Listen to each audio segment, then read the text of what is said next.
বন্ধুরা, আজ ছিল পৌষ সংক্রান্তি, সেই জন্য ভাবলাম সন্ধেবেলায় শাড়ি পরে একটু পুজো করি। এই পাশে আমি শাড়ি পরেছি বলে এদিকে দুষ্টু আলমারি থেকে ওড়না বের করেছে পরবে বলে শীতের জন্য। তাই ওকে সোয়েটারের ওপরে ওড়নাটা পরিয়ে ওকে যা আলতা পরাতে বসেছে, ও কেমন কান্না করছে দেখো।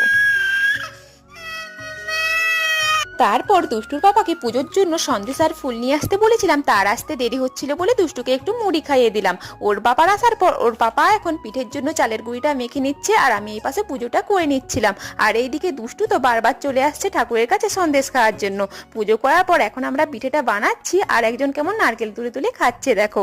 আমার পিঠেগুলো সুন্দরভাবে সাজানো হয়নি বলে দুষ্টুর পাপা একটু সুন্দর করে পিঠেগুলো সাজিয়ে নিচ্ছে।